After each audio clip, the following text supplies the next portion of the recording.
In the summer of 1940, a small group of young men and their aircraft were all that seemed to stand between the British people and invasion by the Nazi war machine. In the months that followed, the few of RAF Fighter Command would engage the Luftwaffe in savage aerial combat over southern England.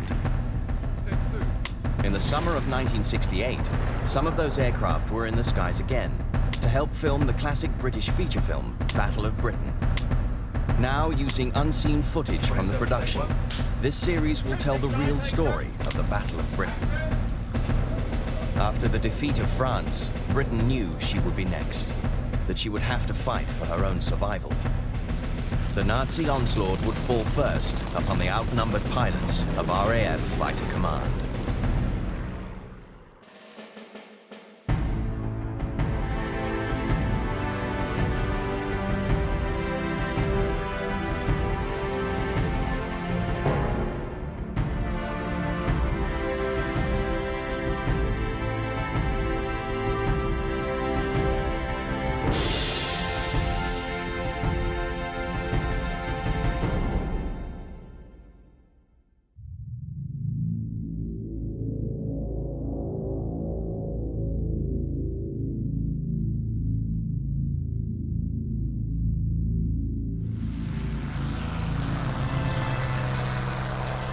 The morning of the 10th of July, 1940. A German reconnaissance aircraft escorted by Me-109s approaches a convoy of British shipping about to pass through the channel.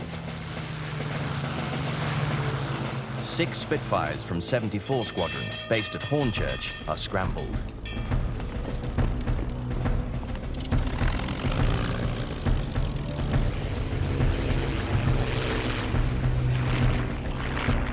The reconnaissance aircraft and its fighter escorts are engaged and driven off.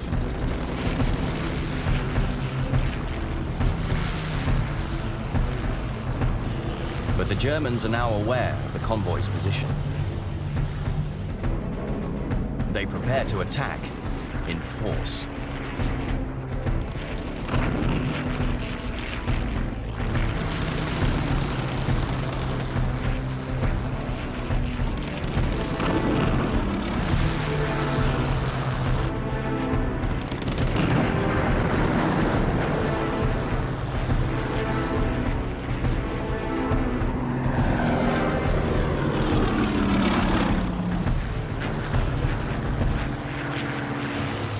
Another RAF squadron scrambles to protect the convoy. West Vic Y 4554. British radar detects a substantial buildup of enemy aircraft. 201. A further 3 British fighter squadrons are scrambled.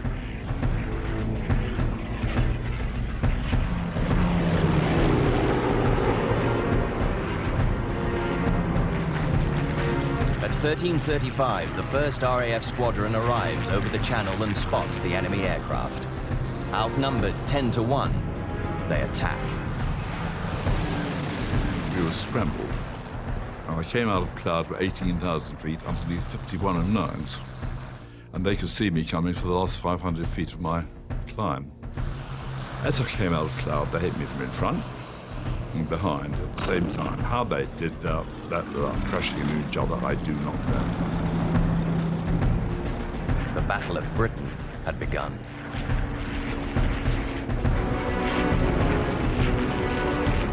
Other British squadrons join the battle. Though outnumbered, they engage the fighter escorts and break up the bomber formations. My first experience seemed to always be we were being jumped and you pull round and brake. In my innocence at the time, I always tried to retain height, so I was probably going round in a circle with very little speed, and I was the only aircraft up there on my own. It was a steep learning curve trying to pick up enemy aircraft. You have to almost adjust your eyesight to it, knowing the performance of your aircraft. For instance, someone would shout brake, I'd pull round in a steep turn and stall the aircraft. Instead of probably diving to get some speed. It was learning on the job the whole time. By the end of the day, the RAF had lost 6 aircraft. The Luftwaffe, 13. No ships had been sunk in the Channel. On the day that would later be described by the RAF as the start of the Battle of Britain, the RAF had shown its capability. This was largely thanks to the foresight of one man, Air Chief Marshal Sir Hugh Dowding, Commander-in-Chief of Fighter Command. Dowding was a very austere man. He used to come and visit us at North Weald, but he wasn't the sort of chap you can go out and have a conversation with. He was an intensely sincere man, intensely patriotic, and he loved us, the chaps who did his fighting for him, as though we were children. It was Dowding who 2 months earlier had argued with Churchill about sending RAF fighter squadrons to France. As the German blitzkrieg drove all before it, Dowding persuaded the Prime Minister that it was more important to preserve fighter strength for the upcoming defense of Britain than to squander it on goodwill gestures to the French.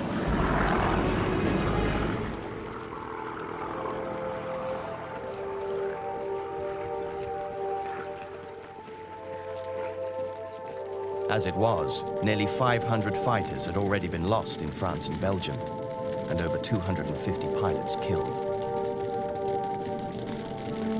In Sir Hugh Dowding, we had a superb technician and leader, and who had the foresight and wisdom to tackle Churchill, to challenge Churchill, who had promised France fighter Hurricane squadrons.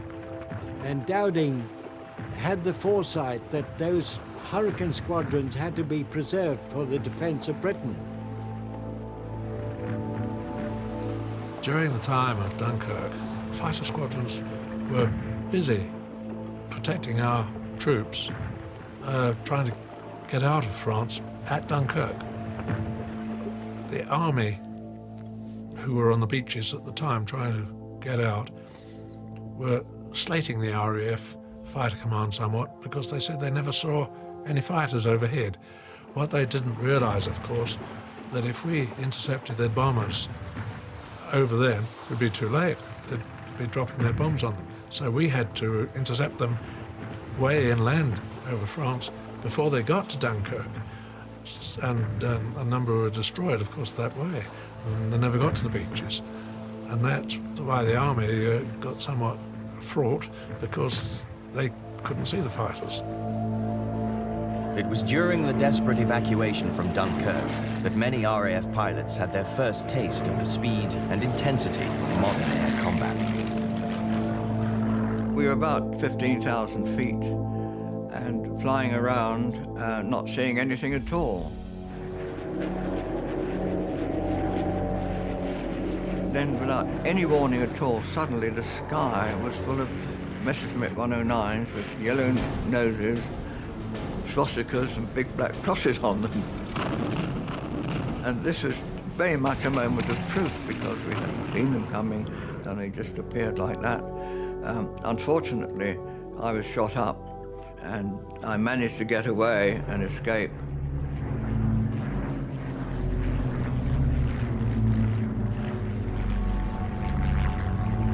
What General Weygand has called the Battle of France is over. The Battle of Britain is about to begin. 2 months on from the miracle of Dunkirk, the experience gleaned in those early encounters with the Luftwaffe would be sorely needed. Now Britain stood alone, and it was for her very existence that she fought.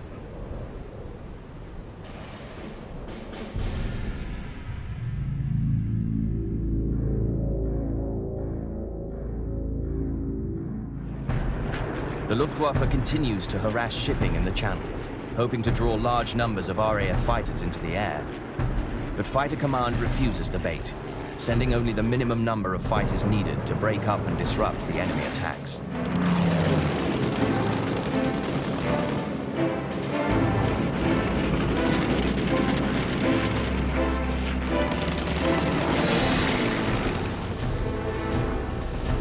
hitting hard and fast.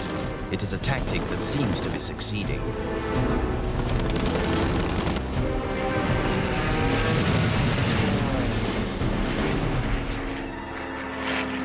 At the end of the second day of battle, German losses were more than twice that of fighter command.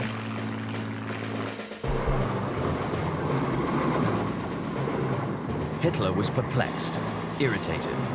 He had swept across Europe and now Britain stood alone. Surely the British would see reason, recognize that the war was lost and seek a negotiated settlement. But Hitler had badly misjudged the mood in Britain.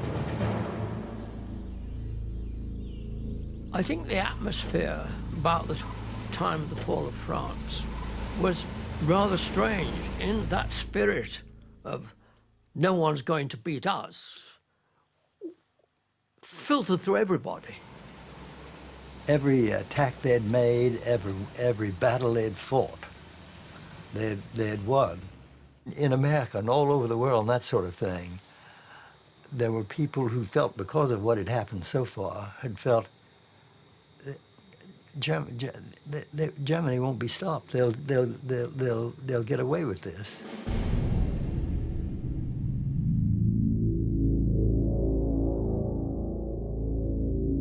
Fierce battles continue over the Channel convoys.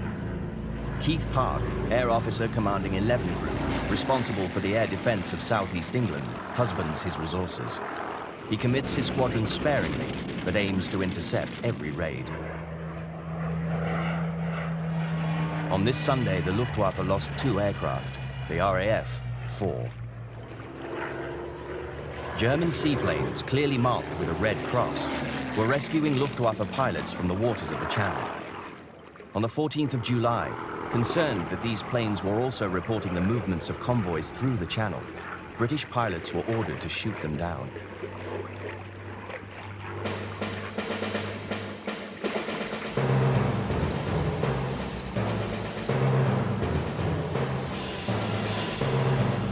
On the 16th of July 1940, Hitler issued Directive 16.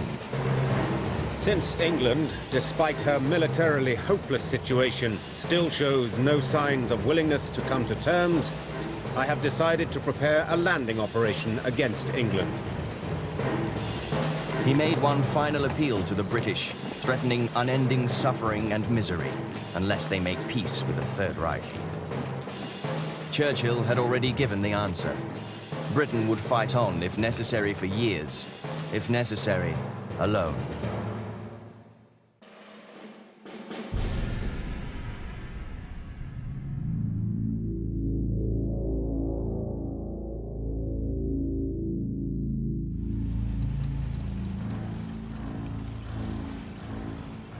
After 3 days of poor weather, air operations have been restricted. But German preparations for the landings continue. 13 infantry divisions are ordered to embarkation ports on the French coast. Hitler and his generals knew that the invasion, codenamed Operation Sea Lion, could not proceed without air superiority over southern England.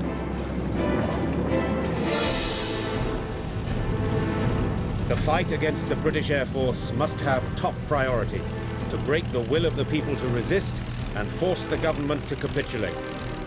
The landing will be the death blow to an England already paralyzed and no longer capable of fighting in the air.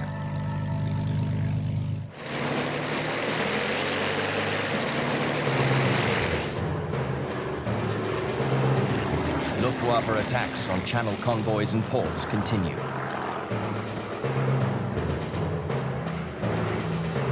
German pilots intend to lure fighter command into mass combat over the waters of the Channel. Und wir haben immer gewartet, dass die englischen Jäger hochkommen, sodass wir Luftkampf bekamen, um sie abzuschrecken. Aber die Engländer sind klug genug gewesen, wenn sie gesehen haben, da sind viele deutsche Jäger in der Luft, dann sind sie einfach nicht gestartet. Und so hatten wir haben das gemerkt, die kommen nur hoch, wenn die Gefahr von Bombern besteht.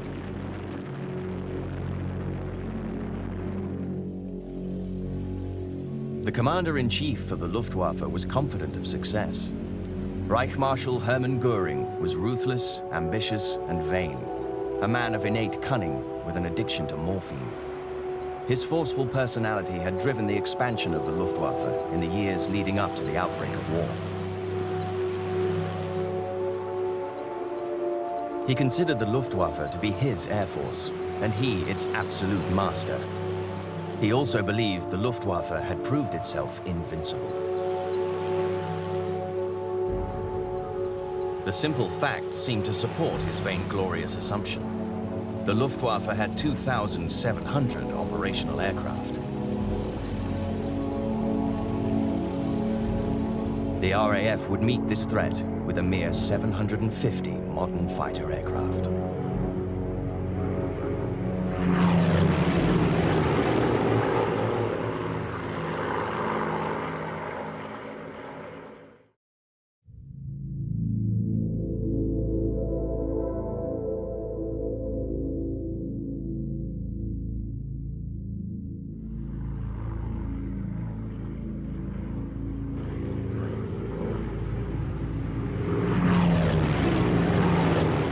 Raids on Britain's coastal shipping continue.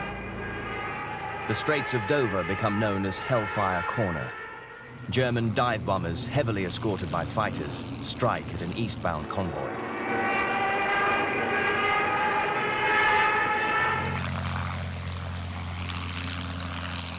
RAF fighters, vectored into position by ground controllers, attack out of the sun.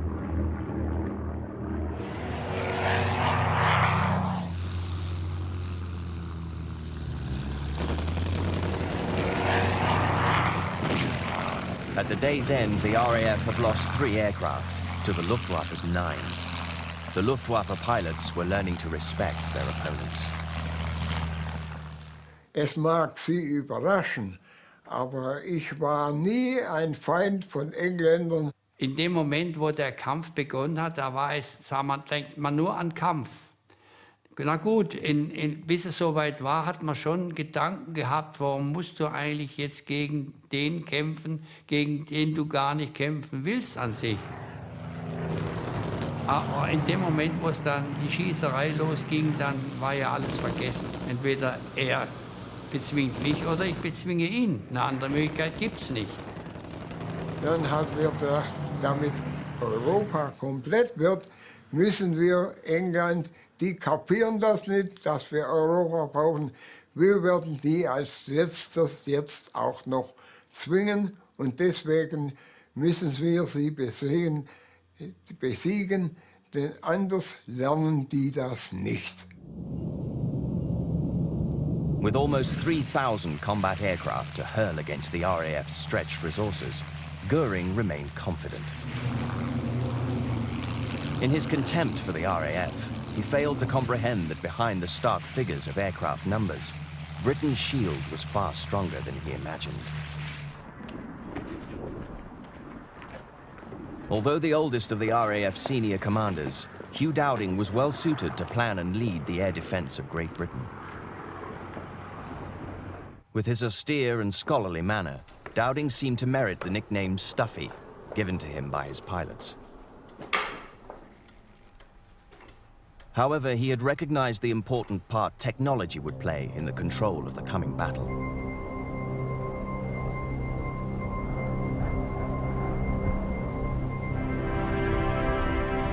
His vision helped develop RDF, radio direction finding, later to be known as radar. The instructions had been given in 1936 to begin building a chain of radar stations covering the threatened coasts of Britain. Fighter Command was a remarkably good organization. The Commander-in-Chief, Stuffy Dowding, was a brilliant operator, and he had conceived the whole layout, the whole setup, and he ran it perfectly. If Göring had known a little more about his opponent's extraordinary advantage, he might have been shaken out of his complacency, for it was to dramatically redress the Luftwaffe's superior numbers. Radar was, to me, the single biggest technical advance that happened in the war until the advent of the jet engine. It was very significant in that we had forewarning of the German formations, their size, their height, their direction. We had a lot of advanced information. Radar was absolutely vital because they put us in the right place at the right time. Without it, I think we've been fighting one arm behind our back. We could hear the people in the buses looking at the aerials out of the window, our masts, and remarking on them and wondering what they were. The whole world of radar was totally and completely secret. You could hear these people muttering and mumbling and say, they do say that that'll stop your watch.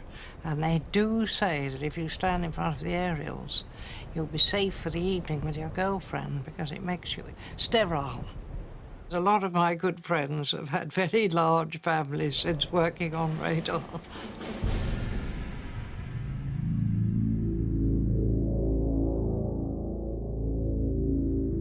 German bombers, escorted by about 50 Me-109s, are engaged by Spitfires from 64 Squadron and Hurricanes from 111 Squadron. There is fierce dogfighting over the coast, from Portsmouth to Dover. Thanks to radar, no RAF patrol is wasted effort.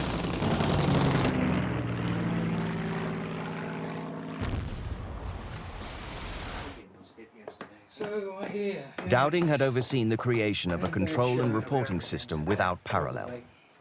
As information flowed into fighter command from RDF and ground observation, emerging threats were plotted on map boards.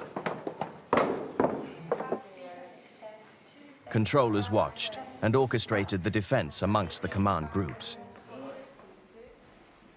13 Group in the north, 10 Group to the west, 12 Group guarding the east coast and the Midlands, 11 Group in the front line of southeast England. It was very exciting to watch a raid beginning to build up. 90 miles, 80 miles away, a few little echoes would appear on the screen. And slowly it would get a bigger and bigger mass, and all these echoes are kind of trembling. They heave up and down, and it got bigger and bigger, and you knew, and it was part of your job to be able to reckon how many. A raid did build up, like a thunderstorm. Somebody would tell you that there were 200 plus, 100 plus, 50 plus coming over. Plotting involved sitting at a large table which was mapped. You would be given a number, which would be the number of aircraft and where they were. And you would put up the number of aircraft and put it on a block, and then put the block to where they actually were. 19 Squadron at readiness, scramble. The controller would say, from readiness to scramble, and off they would go. At Oxford, 310 Squadron. The controller used to come and give you the size of a plot, give you a course to fly on, and a height to try and obtain, which was, gave you a great deal of confidence. Different instructions would go on, and these were coming and going the whole time. So the atmosphere was quite electric. Starting from a few aircraft to suddenly having to put up 250 plus was very, very scary. And then the tannoy would still be on, so we would hear them in battle. Controllers and plotters were expected to work through the most extreme conditions. Controller and the ops B, they would say, all right, a raid's building up. I suppose they would see everybody with their tin hats on.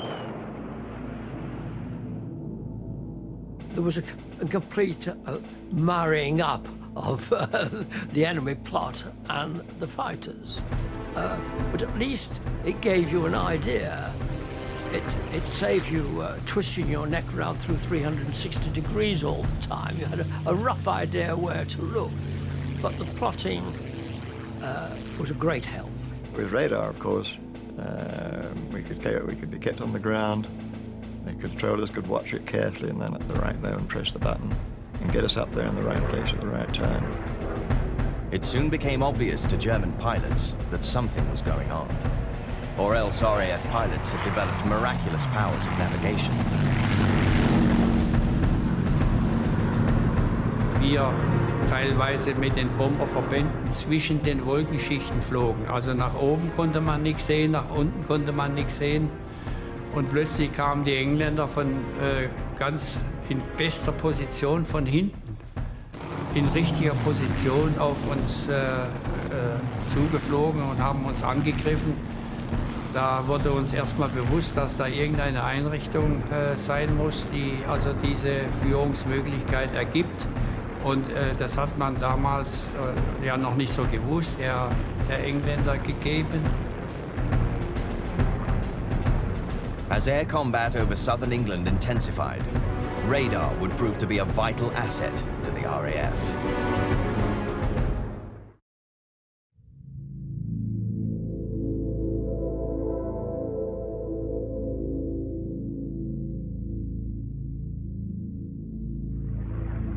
Shortly before 2 p.m., 2 Spitfire squadrons and 1 Hurricane squadron are scrambled to intercept a large German raid on Dover. In the ensuing dogfight, the South African pilot Sailor Milan claims 2 109s, one of which is flown by German ace Werner Morus. As the RAF and the Luftwaffe become locked in daily duels, British pilots learn to appreciate the qualities of their modern fighter aircraft.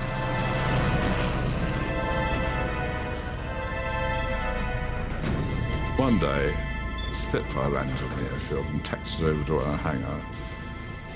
And we sat in this thing, we walked around it, we stroked it. I fell a bit in love with this airplane. It was the most beautiful thing I had ever seen. And it was a fighter.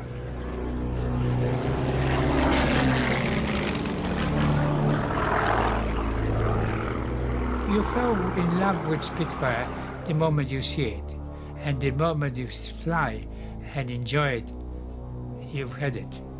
That is your aircraft. Spitfire excelled under extreme conditions. It responded, whatever the conditions of flight, whatever the conditions of load, whatever the speed or angle, it would give you fair warning that it was being abused. And you could do things with a Spitfire that certainly I've never been able to do with any other aircraft. You don't fly a Spitfire, you just strap it on and fly. It is the most beautiful aircraft I have ever flown in my life.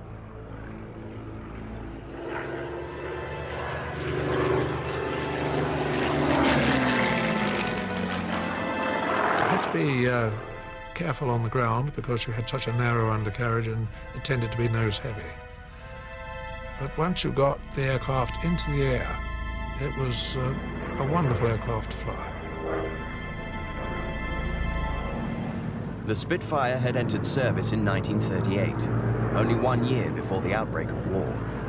Its elegant lines, high speed, and outstanding maneuverability made it an instant hit with RAF pilots.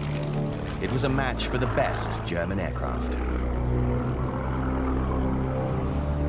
But throughout the summer of 1940, it was the Hawker Hurricane that comprised the greater part of RAF fighter strength. I would prefer fighting a war in a Hurricane than a Spitfire. The Hurricane was wonderful air to fly. It was docile, easy to handle, easy to maneuver, wonderful aerobatic. And the one thing about it was, you had to do a very tight turning circle. It was a good old workhorse. It would take an awful lot of punishment, and you had faith in the aircraft. The Hurricane was a good, solid, rugged aircraft. It was really responsive to one's mood and feeling and just fitted in. Although the Spitfire dominates the popular memory of the Battle of Britain, far more Hurricanes were in the skies over England. 19 squadrons were equipped with Spitfires, but 34 flew Hurricanes.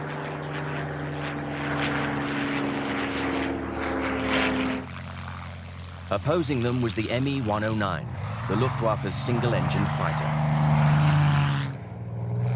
Both the machine and a significant number of German pilots had seen combat with the Condor Legion in the Spanish Civil War. Unequaled then, it would now meet its match in the Spitfire. But although the Spitfire was faster and more maneuverable, the Me-109 could climb and dive faster and was far superior at very high altitudes. Wir die ersten Me-109 Flugzeuge, also das berühmte Jagdflugzeug, was ja wohl in der größten Menge gebaut wurde mit, wenn ich recht informiert bin, 36.000 Stück sollen da gebaut worden sein.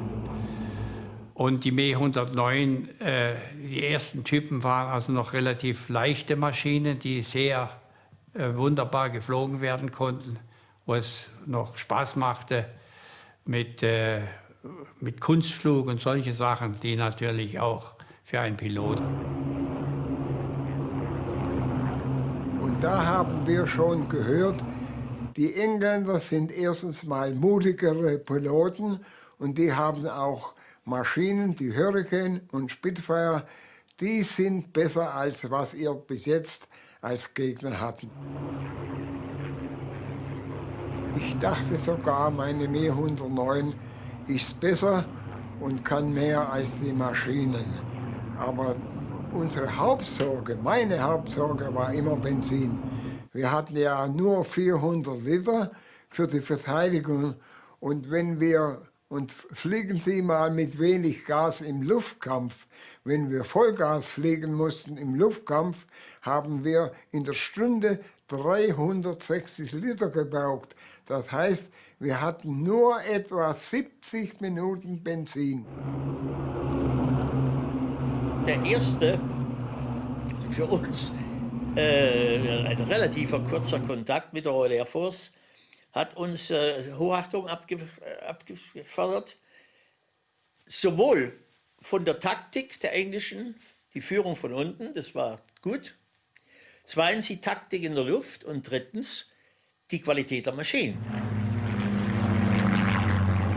The Spitfire was superior to the Messerschmitt in my view. The Hurricane was not quite as good as the Messerschmitt.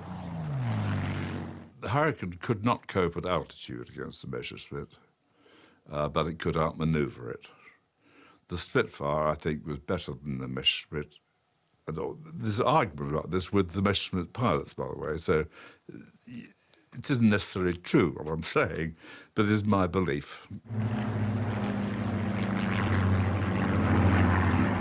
Well, the Messerschmitt was a good aeroplane, and in equal combat, it was certainly as good as the Hurricane, despite what people say.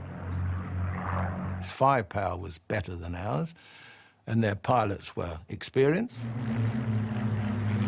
While some aircraft would make their reputations in the summer of 1940, others would have theirs shattered. In the coming battles, the Junkers 87, the infamous Stuka dive bomber, would prove easy prey for the Spitfires and Hurricanes of the RAF.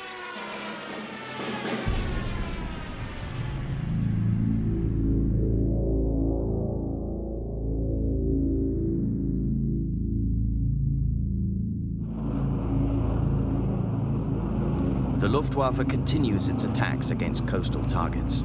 4 fighter squadrons from 11 Group engage another raid on Dover by about 100 enemy aircraft. Now in constant action, RAF pilots were learning valuable lessons the hard way. The RAF traditionally flew a tight Vic or V formation. Pilots spent more effort maintaining formation than scanning the skies for the enemy. But the Germans flew a far more flexible formation, the Finger 4 or Schwarm formation. An easier formation to fly in, it allowed them to concentrate on the skies around them. Die Engländer sind noch in Ketten geflogen, also immer 3 Flugzeuge zusammen, ganz eng zusammen, während wir in Rotten und Schwärmen geflogen sind, weit auseinander. Und die Engländer hatten eben den Nachteil, durch dieses enge Fliegen konnte ja nur einer, praktisch der Staffelführer, den Luftraum beobachten. Die anderen mussten aufpassen, dass sie nicht zusammengestoßen sind, während wir durch dieses Schwarm- und Roddenfliegen eben schön auseinander geflogen sind und dadurch große taktische Vorteile hatten. Was ich auch noch sagen möchte, die Royal Air Force flog damals auch noch in Three-Ship Formation, hat dann aber gewechselt auf Four-Ship, weil das flexibler war. Und das haben wir alles mitgemacht oder miterlebt und hatten auch die Vorteile und die Nachteile der Einzelmaschinen erlebt. As the air fighting intensified, factories worked round the clock to produce new aircraft. And the civilian repair organization worked hard to repair damaged machines, rebuilding some 160 aircraft in a week. In some cases, on a while-you-wait basis, ready for flying again the same day.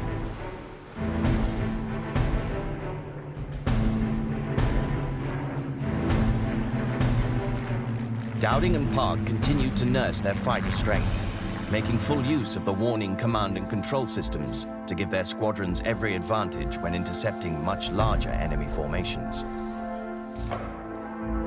19 Squadron Scramble, Vector. But now, Fighter Command itself, and the weapons upon which it relied, were about to become the target. On the 1st of August, Hitler issued Directive 17. The German Air Force is to overcome the British Air Force with all means at its disposal and as soon as possible. The attacks on Channel convoys and coastal defences had been only the opening act, skirmishes to test the aerial defence of Britain. Now the Luftwaffe had clear orders and a timetable. The campaign to destroy Fighter Command and expose Britain to bombing and invasion was about to begin in earnest.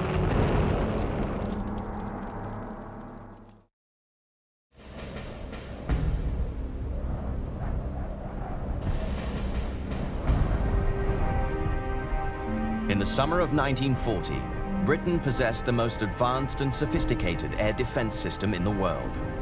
Radar, assisted by the 30,000 volunteers of the Observer Corps and the command and control system which relayed this information, would give the pilots of Fighter Command a crucial advantage.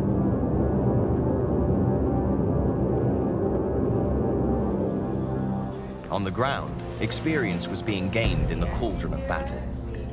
It was vital that every link in the command and control chain worked. Ground staff and aircrew both learned quickly. Ground control was pretty good, but it wasn't perfect. And although you were, say, told to vector 080, 50 bandits ahead, it didn't always work out that way. You were spending most of your time trying to find these damn things. I was number 2 to the leader, Red 2. We went up and we patrolled up and down the same heights we told the enemy were, which again was stupid. You want to be above them. We patrolled up and down Sun, which is even more stupid. We hadn't worked that one out.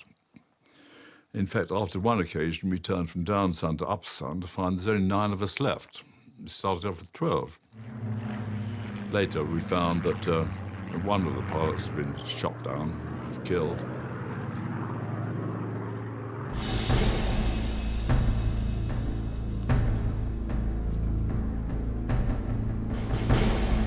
Luftwaffe crews prepared their aircraft for an intensive period of operations, expected to begin on the 13th of August, codename Eagle Day.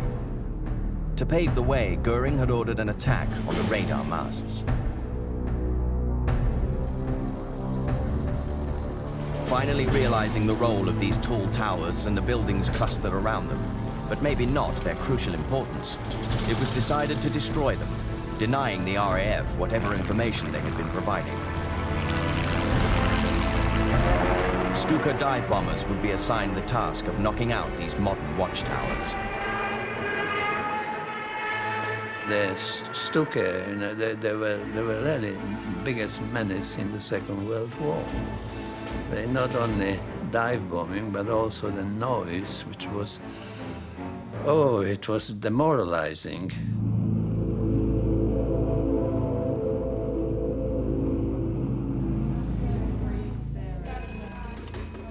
German aircraft head for the English coast. The British respond with the same limited numbers the Luftwaffe now expect. Spitfires from Biggin Hill are the first into action.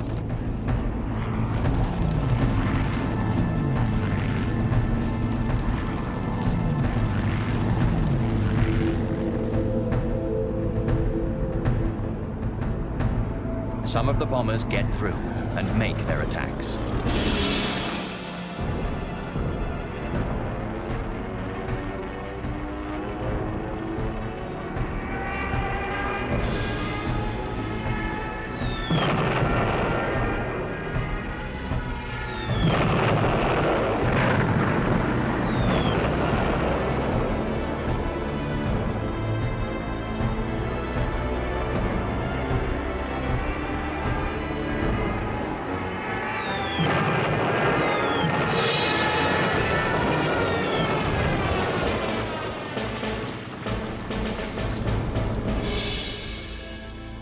Five radar stations are badly damaged in the attacks. For nearly 6 hours, there is a massive blind spot in the country's defenses.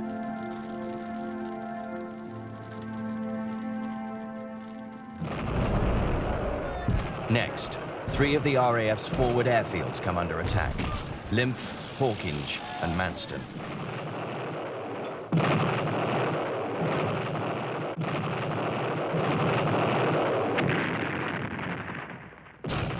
I looked down and the airfield had disappeared because 30 Dorniers had laid 300 bombs all over it, you see.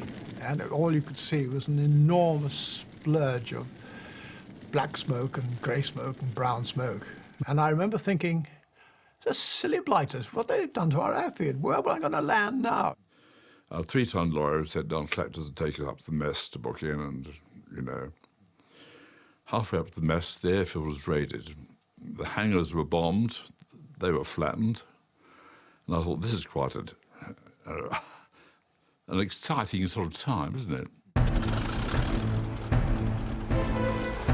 Some Spitfires refueling and rearming are destroyed on the ground. Those that are still airworthy are rushed back into the air in time to catch some of the raiders as they head for home.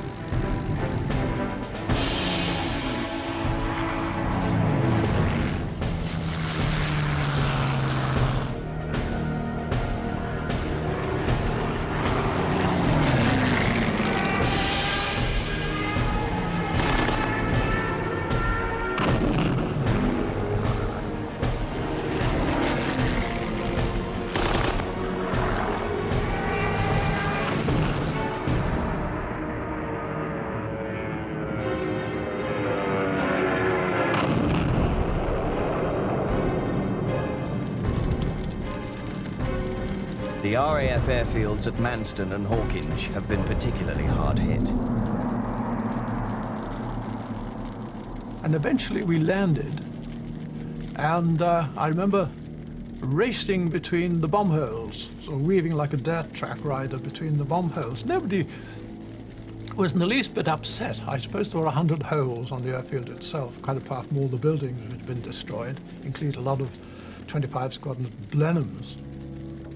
All the bomb holes were filled in and the unexploded bombs exploded. The thing that I remember particularly about it was that they cut off all the water, so nobody was able to wash for a couple of days. Goering had decreed that the following day, the 13th of August, would be Adlertag, Eagle Day. The all-out aerial onslaught on the British Isles would finally commence. But Eagle Day depended on good weather for maximum impact. The English summer now intervened. Cloud and drizzling rain arrived, reducing the scope of air operations.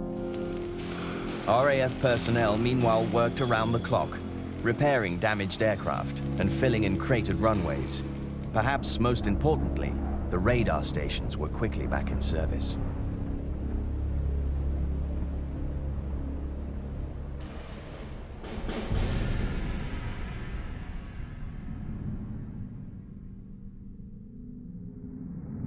Despite poor weather, Goering still hoped to deploy all his forces for the great assault of Eagle Day.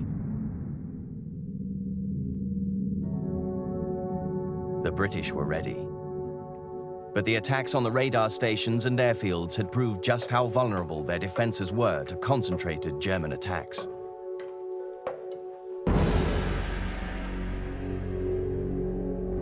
Now the German pilots received their instructions. Strong fighter escorts were briefed to sweep the skies clear of defending fighters. Bomber crews were allocated their targets. RAF airfields in the south of England and aircraft factories are at the top of the list.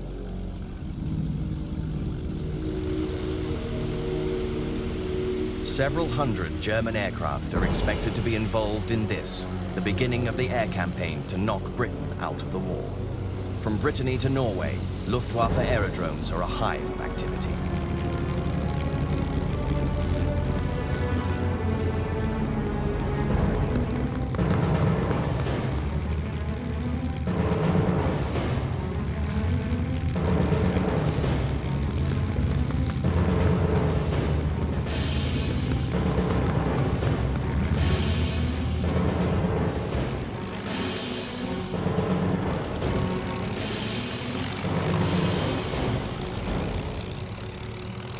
The first wave of bombers takes to the air, bomb bays loaded with high explosives and incendiaries. Once airborne, they join their massed fighter escorts and together head for Britain.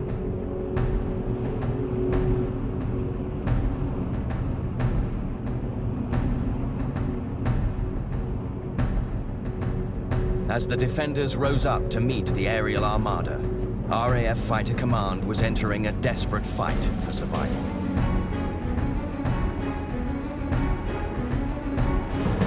Bandits ahead, bandits ahead. Tally ho!